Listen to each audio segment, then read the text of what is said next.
So literally माझ्या मावशीनी शी टूक us under her wings. माझं इंस्टाग्रामचं बायो पण तेच आहे, अनअपॉलॉजेटिकली एक्सप्रेसिव्ह. कारण जरी मी बोलले नाही ना तरी ते माझ्या चेहऱ्यावर येतं, माझ्या डोळ्यात येतं. कधी कधी असं होतं ना, खूप बोलतेय. नाही, आय एम लव्हिंग इट. कंठ दाटून आला आणि आता माझा 98.3 मिरचीवर माझं नाव आहे आरजे ज्ञानेश्वरी आणि मला असं वाटतं आय एम व्हेरी ग्लॅड की मी अजूनही मिरचीमध्ये आहे, कारण मला फायनली चान्स मिळालेला आहे अमृता खानविलकरला स्टुडिओमध्ये घेऊन येण्याचा. मी चंद्रावरती नाचले आणि आय फेल्ड सो बॅड की मला अमृतासोबत नाही रील करता आला आणि तोपर्यंत प्रमोशन संपलेले. ठीक आहे, हो का? लाईक पण तू मला एक मेसेज किंवा एक फोन करू शकतेस. तुला माहितीये चंद्राच्या वेळेस मी जवळपास 200-250 रील्स ह्या अपलोड करायचे माझ्या स्टोरीवरती. आणि आय एम नॉट किडिंग, मी कोणाबरोबर नाचली आहे म्हणजे I don't even have the count of it right now really. But finally मला ही संधी मिळालेली. पण आज आपण चंद्रावर नाही नाचणार. आज चंद्रावर नाही नाचणार. पांढरी साडी नेसून आली तरी आज एका अत्यंत वेगळ्या गाण्यावर नाचणार आहोत ज्याची मी ऑलरेडी प्रॅक्टिस केली आहे. So please don't change the song नाव. प्रॉब्लेम होईल. I feel you. बट सगळ्यात आधी तर खूप खूप स्वागत मिरची स्टुडिओज मध्ये. आणि गणराज गजानन नावाचं एक गाणं आलेलं आहे जे खूप सुंदर आहे. युट्यूबवरती प्लीज जाऊन चेक करा. फक्त ऑडिओ नाही, व्हिडिओ सुद्धा. कारण अमृतानी ते प्रोड्यूस केलंय. अमृता त्या डान्स करतेय, कथक करते. That is also very new. आणि राहुल देशपांडे, राहुल दादानी ते गायलंय आणि त्यांनी ते संगीतबद्ध पण केलंय. आणि समीर सामंत यांनी, हे आमचे गीतकार आहेत त्या गाण्याचे, संजय मेमाणे यांनी त्यांचं मॅजिक दाखवलंय शूट करून. आणि ऑफकोर्स आशू अमू ही जोडी तो सगळ्यांनाच माहिती आहे. आशिष पाटील यांनी कोरिओग्राफी केली आहे. एक तर बाप्पाचं गाणं आहे. सो बाप्पाच्या आगमनाच्या वेळेस जो काही एक माहोल असतो आणि आता बाप्पा येणार तर सगळीकडे ते वातावरण एक इतकं मंगलमय असतं ना की ती एक एक्साइटमेंट आहेच. त्यात बाप्पानी हे घडवून आणलं माझ्याकडनं की ओके बाळा तू कर, गणराज गजानन गाणं करायचं का तुला, तू कर. आणि त्याचा आशीर्वाद लाभला.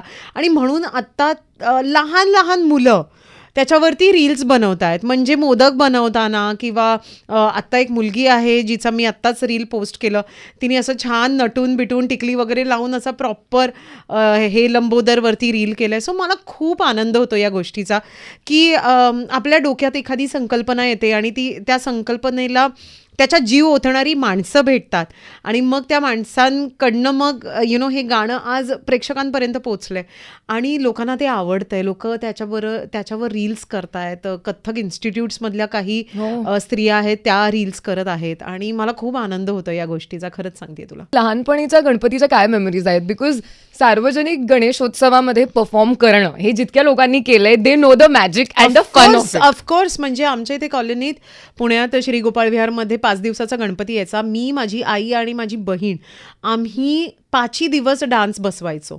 आम्ही वरती आमच्या टेरेसवरती बिल्डिंगच्या जायचो. संध्याकाळी 7 ते 9 वगैरे आम्ही रिहर्सल करायचो. म्हणजे तू ती ताई होतीस जी सगळ्यांना बरं, जिला काही तेव्हा काही मला येतच नसायचं. मी तुला सांगते ना, मला काही खूप नृत्याचं कळायचं असं नाहीये. पण मी म्हणजे बरं तेव्हा युट्यूब वगैरे कुठे होतं अगं? काहीच नव्हतं. म्हणजे फक्त कॅसेटवरती किंवा ते छायाचित्र वगैरे असतात ना त्याच्यावरती जी काही गाणी यायची ती बघून ते स्टेप सेम टू सेम करायच्या. म्हणजे मला आठवतं आम्ही माधुरी दीक्षितची सगळी गाणी परफॉर्म केली. सगळी. देवदासमधली म्हणू नका, ती राजा फिल्म होती त्याच्यामधलं म्हणू नका, किंवा कुठलं बरं ते सैलाबमधलं म्हणू नका. मी सगळी माधुरी दीक्षितची गाणी परफॉर्म केली आहेत आमच्या गणेशोत्सवात. भाई ये अलग मजा आहे. आणि मला असं वाटतं खूप कलाकार खरं तर घडलेत या गणेशोत्सवाच्या निमित्ताने. अनेकांना कळले की आपलं ते कलेचा दैवत आहे तर तो घडवणार असं आहे. True that. पण मला सांग अमृता, तुझ्याकडे बघितलं की वी नो की ऑलवेज तू तुझी मतं ठामपणे मांडतेस आणि यू डोंट देन थिंक की अरे मग कसं मी कोणाच्या गुड बुक्समध्ये राहू वगैरे. You come across that very strong woman and I love that about you. मला सांग या इंडस्ट्रीमध्ये when you are like unapologetically you, त्याचे कधी काही गैरफायदे तुला जाणवले? माझं इंस्टाग्रामचं बायो पण तेच आहे, अनअपॉलॉजेटिकली एक्सप्रेसिव्ह. कारण जरी मी बोलले नाही ना तरी ते माझ्या चेहऱ्यावर येतं, माझ्या डोळ्यात येतं. मी काहीच करू शकत नाही. अर्थात हे बघ, कुठल्याही जेव्हा तुम्ही एखादी वाट निवडता, मग व्यक्ती शांत राहण्याची असो किंवा आपलं मत मांडण्याची असो, तेव्हा कुठे ना कुठेतरी तुम्हाला चांगल्या गोष्टीमधनंही जावं लागतं आणि वाईट गोष्टींमधनंही जावं लागतं. कधीतरी लोक तुमचा फायदा घेतात किंवा साथ देणारी सुद्धा लोक असतात. सो मी असं म्हणेन की it has been a journey of ups and downs, a lot of ups and downs. आणि ना माझं असं आहे की काही कोणापासनं कधी काही लपलं नाही आहे. That's the thing. म्हणजे ना मी कधी माझ्या आईपासनं काही लपवलं आहे, ना मी कधी माझ्या नवऱ्यापासनं हिमांशूपासनं काही लपवलं आहे. सो माझ्या आयुष्यात जे काही घडलं आहे ते या 2 माझ्या अत्यंत जवळच्या व्यक्तींना माहिती आहे. सो जी लोकं ॲक्च्युली माझी जबाबदारी घेतात आणि जी लोकं खरंच माझ्याबरोबर गेली अनेक वर्ष आहेत, म्हणजे माझ्या आईने तर मला जन्म दिला आहे, हिमांशूला आता गेली मी 21-22 वर्ष ओळखते. सो मला जेव्हा ह्यांची साथ मिळते ते आणि माझ्या स्वामींची, माझ्या महादेवाची, माझ्या बाप्पाची साथ मिळते, मला कशाला कोणाला विचारायची किंवा काही गरज आहे. अर्थात जेव्हा तुम्ही एका सोसायटीमध्ये राहता किंवा जेव्हा एका इंडस्ट्रीमध्ये राहता तेव्हा त्याचे काही नॉर्म्स असतात, त्याचे काही रूल्स असतात आणि त्या रूल्सला कधी तुम्ही मोडता, कधी मोडत नाहीत. It's as simple as that पण मला एक कळलं आहे की आयुष्यात रिस्पेक्ट हा खूप महत्त्वाचा आहे. इतकं सगळं होऊन, इतकं सगळं करून मला एक कळलं आहे की तुम्ही समोरच्याला रिस्पेक्ट देणं आणि त्या समोरच्याकडनं तुम्हाला रिस्पेक्ट मिळणं हे खूप गरजेचं आहे. मग ते रिलेशनशिपमध्ये असो, ते तुमच्या कामात असो, तो रिस्पेक्ट नसेल ना कुठेही काम करू नका. ट्रू. म्हणजे माझ्या आणि मंजूच्या नात्यात पण असंच आहे की मला असं वाटतं प्रेम बी आता खूप मागे राहून गेलं आहे. तो रिस्पेक्ट, तो म्युच्युअल रिस्पेक्ट जो आहे ना तो नसेल ना तर मग तुम्ही खचता मग तिकडे. मग ते खूप टॉक्सिक होऊन जातं तुमच्यासाठी वातावरण.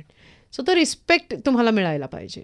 आणि मला असं वाटतं गणराज गजानन करताना मला हे खूप जाणवलं की राहुलला माझ्याबद्दलचा रिस्पेक्ट आणि माझा राहुलबद्दलचा रिस्पेक्ट इतका दांडगा आहे ना की जरी आम्ही मित्र असलो ना तरी सुद्धा ती रिस्पेक्टची लाईन इतकी मोठी आहे ना की ती आम्ही कधीच क्रॉस करत नाही. आणि प्युअर मित्र आहे तो माझा, प्युअर. म्हणजे आता मी असं खूप कमी पुरुषांबद्दल असं बोलू शकते. आता गश्मीर तो प्युअर मित्र आहे माझा. किंवा आता हल्लीचं ॲडिशन आहे शुभांकर तावडे. आम्ही खूप मस्ती करतो, आम्ही फिल्म केली एकत्र तेव्हा. तर तो मित्र आहे माझा. आणि पण ते तेवढाच तो रिस्पेक्ट पण आहे. सो या दॅट्स इट. नाही पण हे खूप इम्पॉर्टंट आहे. आणि मला असं वाटतं I would just like to add one thing की बऱ्याच वेळेला असं होतं की इवन इन इंटरव्ह्यूज ना जेव्हा प्रमोशन्स असतात आणि म्हणजे एव्हरीबडी फ्रॉम मीडिया इन्क्लुडिंग मी बऱ्याच वेळेला पण इतकं ते आर्टिस्टला ग्रांटेड धरतो की अरे ह्यांनी तर येऊन असं केलं पाहिजे आणि हा कॉन्टेंट दिला पाहिजे आणि मग अमुकही केलं पाहिजे आणि तमुकही केलं पाहिजे. की I am just like when I see it around I am like एक second but can we realise की that person is an artist. हां, can we just not do this? No, even more than that ना, माणूस आहे ना यार, त्याला त्याचा रिस्पेक्ट द्या ना. ट्रू. मी असं म्हणत नाही आहे की मी खूप तोप काम केलं आहे माझ्या आयुष्यात आणि मला तुम्ही एवढं नाही. पण एक जनरल कल्चर असतं ना, एक कल्चर्ड वागा ना. मला कधी आता आपण खूप प्रमोशन्सला वगैरे जातो आणि एक सतत किंवा काही शोजमध्ये सतत आर्टिस्टची खेचली जाते. मला नाही आवडत ते. मला अजिबात आवडत नाही. Don't do that. तुम्ही मजेमध्ये आणि एस्पेशली आपल्या मराठीमध्ये तर असं खूप होतं. ते मजेमध्ये ना ते इतके खेचतात ना की एका पॉईंटला ते डोक्यात जायला लागतं. True. I don't like it. कारण मी कधीच कोणाचं तसं करत नाही. मी कोणाला इतकं चिथू करत नाही की त्या माणसाला असं वाईट वाटेल. Don't make anybody feel like that as a human being. Absolutely, I second that. त्यामुळे खूप आणि हा खूप इम्पॉर्टंट मुद्दा तू सांगितलास. अमृता, मला सांग की एकतर तू माझी आई मला काल म्हणत होती की तिला प्लीज विचारा की ती इतकी एनर्जेटिक कशी असते. आणि आय वॉज लाईक, आई एनर्जी तर आहे, मला वाटतं ती खूप एक्सायटेड असते about everything that she is doing. आणि that is a very rare quality आजकाल. कारण there are so many problems आणि इतकी व्यवधानं प्रत्येकाला आहेत की व्हेरी इझिली आपण म्हणतो की अरे यार आता आज परत जायचंय. पण Amruta is that one person who like की okay so what is it, काय करायचंय आता, कुठे जायचंय. ही एनर्जी तुझी कुठून येते? I really want to know. मला असं वाटतं जेव्हा आपण जे करतोय ते खूप एन्जॉय करतो ना, लाईक आता मी तुला खरंच सांगते, अदरवाईज राहुल कुठेच येत नाही हे त्यांनी मला खूपदा सांगितलं आहे. हे तू सगळं करतेस ना म्हणून मी येतो या, नाहीतर मी अजिबात गेलो नसतो, विच इज ट्रू. पण मी त्याला एवढंच म्हटलं की हे बघ, आज आपलं गाणं केलं आहे, त्याच्यानंतर माझं जे काही यूट्यूब फॉलोईंग आहे किंवा इंस्टाग्राम फॉलोईंग आहे ते इतकं मोठं नाही आहे की ते सगळ्यांपर्यंत पोचेल. सो आपल्याला ज्या ज्या माध्यमातून आपली कलाकृती पोचवता येईल तितकं आपण ते करूयात. आणि मी जे करते त्याच्यात मला खूप आनंद असतो, मग ते कितीही छोटं किंवा मोठं काम असो. मी काम करते ना, यात मी खूप समाधानी आहे आणि यात मला खूप आनंद मिळतो की मी काम करते. माझ्या आयुष्यातलं इफ यू आस्क मी की अमृता, लहानपणी तुझं काय टार्गेट होतं, तर मला खूप काम करायचं होतं आणि ते मी करते. सो तर त्यात मी कसं मी कधी कधी मूडी किंवा क्रँकी होऊ शकते कारण मी थकलेली असेन किंवा मी झोपली नसेन. मी झोपली आणि हँग्री असेन ना तर मग खूप वाट लागते. पण मी खूप एन्जॉय करते आणि या सगळ्या गोष्टींसाठी तर आपण एवढा अट्टाहास करतो ना. एक म्युझिक अल्बम बनवतो, ते शूट करतो, त्या उन्हामध्ये त्या भिवंडीच्या मी करपून गेले होते लिटरली, अगं माहिती आहे का. पण ते सगळं कशासाठी होतं, सो दॅट माझी कलाकृती लोकांपर्यंत पोचावी आणि तेवढंच मी करते.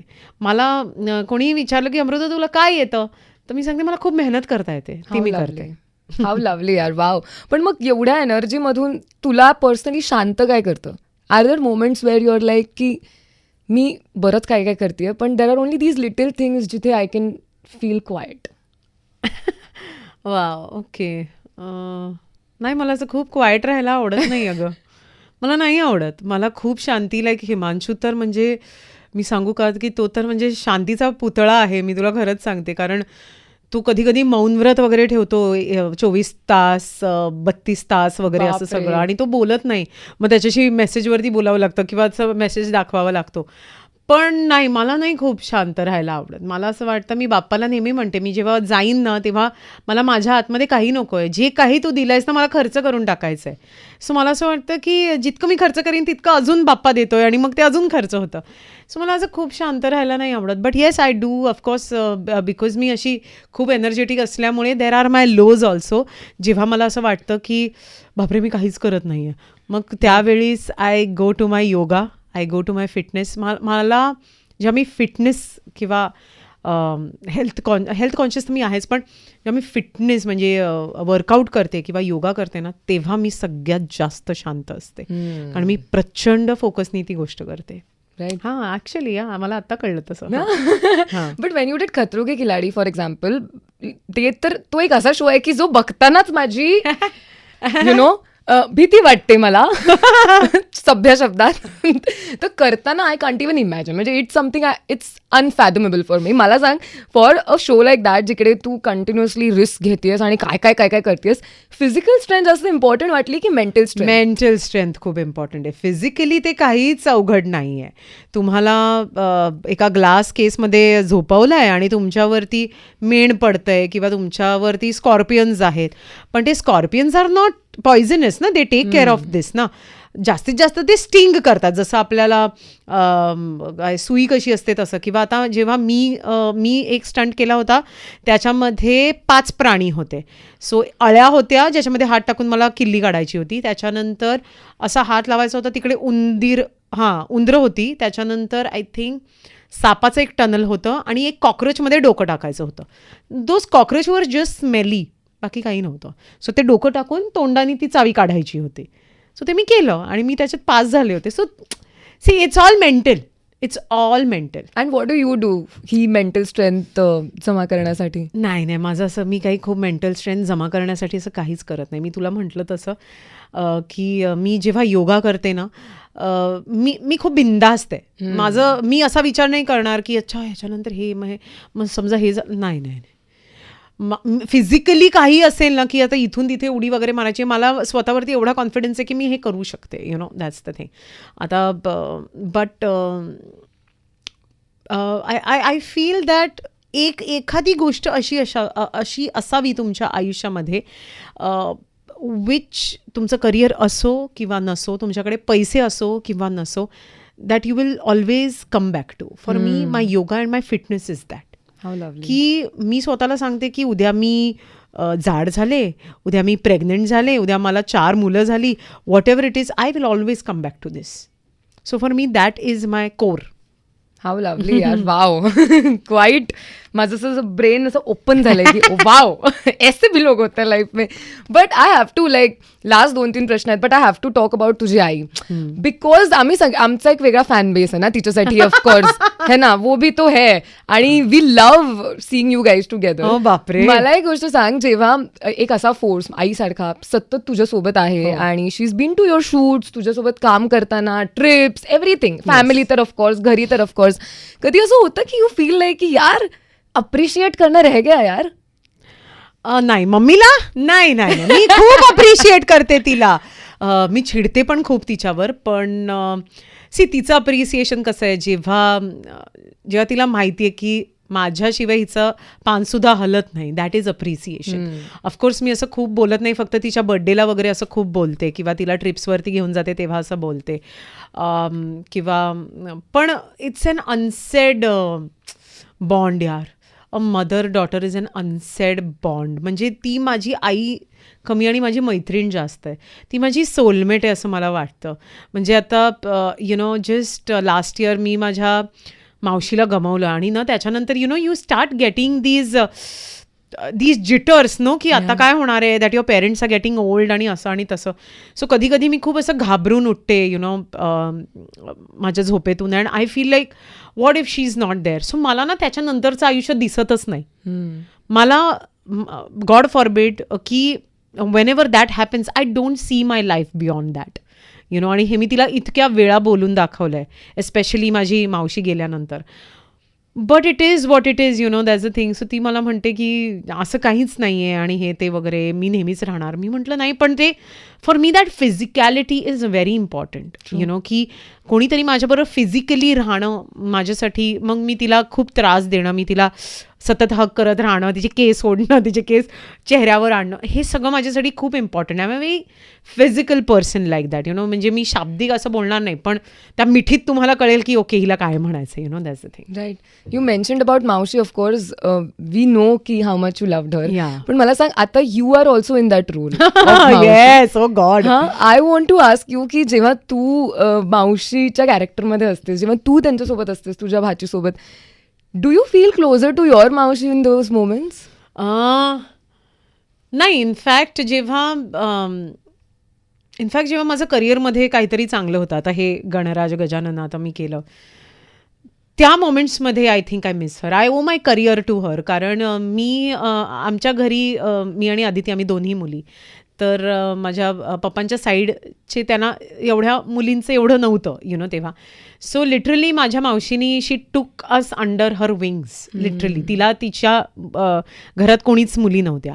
सो माझ्या आईवडिलांना कन्व्हिन्स करण्यापासनं की तिला करू दे, तिला जे काही करायचं आहे ते, नाही जमलं तर येईल परत, असं ते अगदी घर घेण्यापासनं ते अदिती यूज टू स्टॅमर. म्हणजे अदिती तिच्या स्टडीजमध्ये इतकी चांगली नव्हती, ते जाणं इंटरव्ह्यूला, काय होतं एअर हॉस्टेसच्या इंटरव्ह्यूला पाठवणं, आणि आज ती दुबईमध्ये खूप मोठ्या पोस्टवरती आहे. सो ह्या 2 गोष्टींमुळे मावशी इतकी जवळ आहे. किंवा कपडे खरेदीमध्ये, म्हणजे लिंकिंग रोडला घेऊन जाणं, तेव्हा तर आम्ही 200 रुपयाची जीन्स घ्यायचो गं. म्हणजे 1000 रुपये द्यायची मावशी मला, आणि त्याच्यामध्ये टॉप, जीन्स, हेअरबँड, जे काही हवं आहे तुम्हाला त्याच्यातच त्या 1000 रुपयांमध्ये घ्यायचं, आणि ती शॉपिंग करवायची मला. तर ते सगळं, ह्या सगळ्या गोष्टींमध्ये मला तिची खूप आठवण येते. आणि आय थिंक म्हणजे मम्मी तर ऑफकोर्स आत्ता खूप मॉमसारखी आहे, पण आधी इट वॉज ऑलवेज मावशी. मी तिला नेहमी म्हणायचे की तू का नाही माझी मम्मी आहेस यार, तू का नाही माझी मम्मी आहेस यार, असं म्हणायचे मी तिला.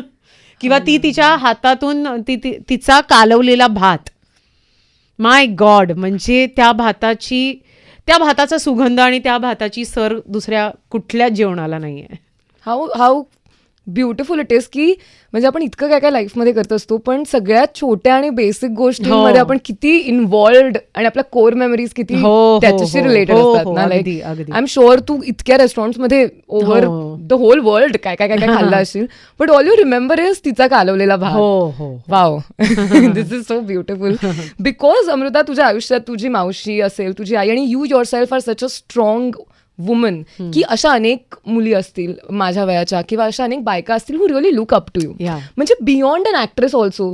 काही लोकांची पर्सनॅलिटी पण आपल्याला आवडते ना. वी फील लाईक की मला ह्या व्यक्तीचा ऑरा आवडतो. I like how this person is. Recently बाई पण भारी देवा आली आणि अगेन द कॉन्व्हर्सेशन स्टार्टेड. अनेक बायकांना पुन्हा रिअलाइज झालं की अरे ऍक्च्युअली मी खूपच त्याच गोष्टींमध्ये अडकून आहे. I want to ask you की अशा कोणत्या गोष्टी तुला असं वाटतं किंवा अशी कोणती एक गोष्ट आहे यु नो जी बायकांनी अगदी लावून धरलीच पाहिजे आयुष्यामध्ये इरिस्पेक्टिव्ह ऑफ एनिथिंग, आणि कोणती की आता इट्स टाइम की सोडून द्या ती गोष्ट?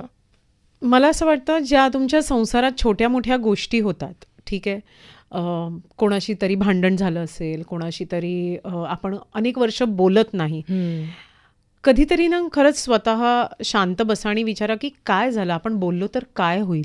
काही होत नाही. तुम्हाला माहिती नसतं पण तो समोरचा व्यक्तीसुद्धा तितकाच आतुर असतो तुमच्याशी बोलायला. आणि खरोखरच आपण संसारात नाही आयुष्यातच काही गोष्टी जस्ट सोडून द्यायला पाहिजेत, because they do not matter. आणि बायकांसाठी जर का मला सांगायचं आहे, स्त्रियांसाठी, तर प्लीज अंगावर गोष्टी काढू नका. प्लीज स्वतःच्या हेल्थची काळजी घ्या.